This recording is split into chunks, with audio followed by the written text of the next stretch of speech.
All right, so we had a Miata come in the shop today. Customer saying that basically they think there's something wrong with the brakes. They smell hot brakes, and maybe one of the brakes is dragging. So we're gonna take a look. I did do a quick test drive that didn't end up on the video, but I could definitely feel that the brakes were dragging. You know, if you're coasting at like 5 miles an hour, it would, you know, bring the car to a stop. Not too hard, but you would definitely come to a stop versus, you know, sort of just rolling. So now we got it in here and I started getting the lift put on it, and it does roll now. It does roll pretty easily. When I first brought it in, it would not roll at all.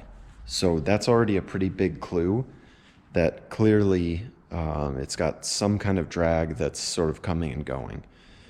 And we're going to take a look and see if we can figure out why. So first thing, we're going to put it up in the air and see if we can identify which wheel is having the problem.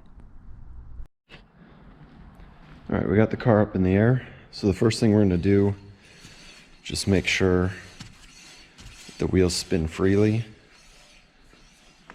You'll usually hear a little bit of sound, feel a little bit of resistance, but that's pretty normal.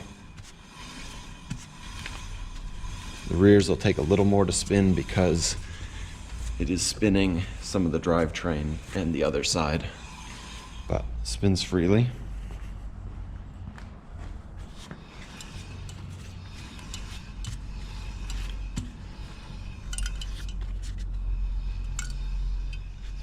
A little bit of a sound to this one.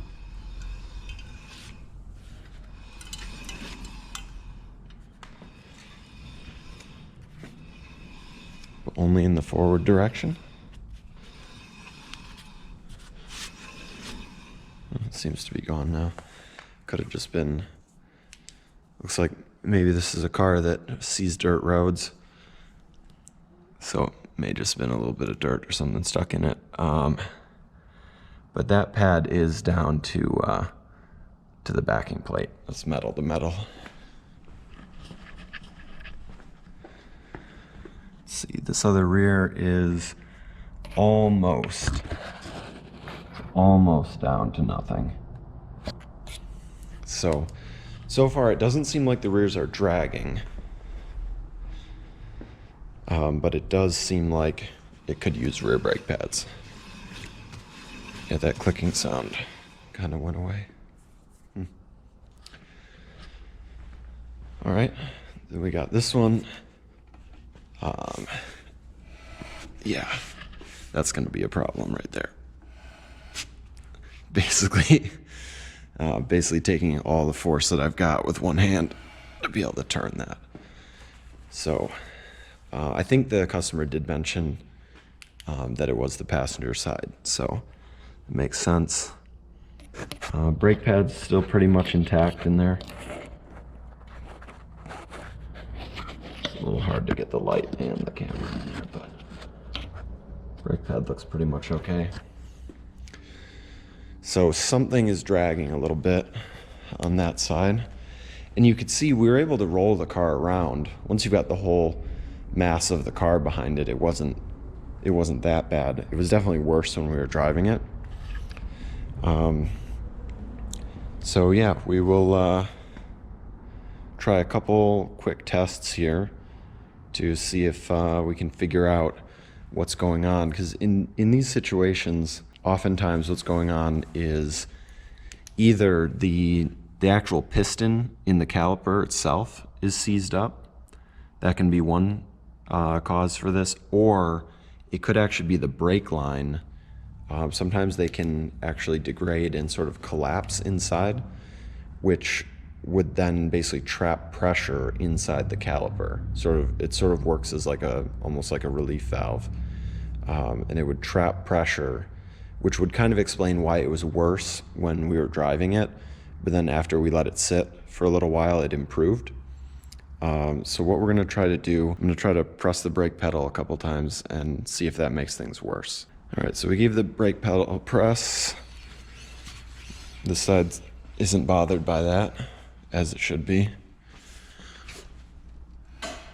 This side is, it's hard to say. It's probably about the same.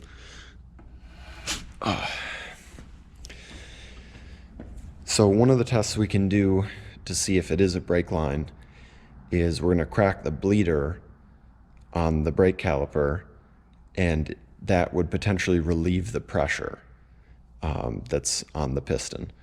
And if that frees things up, then that tells us it's probably the brake line. So we're going to pop this wheel off and see if we can learn something. All right, well, we've got our wrench here on the bleeder. So we're going to go ahead and try and crack that open carefully.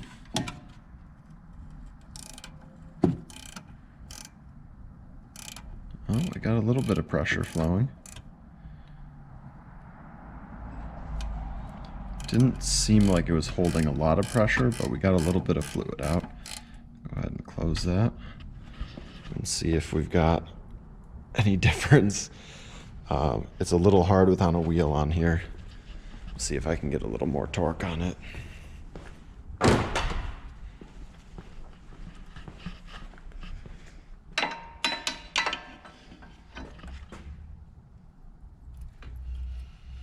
Yeah, I don't think that made any difference at all. It still takes sort of my full strength on a breaker bar there to get it to turn. So that is basically everything that that I need to see here.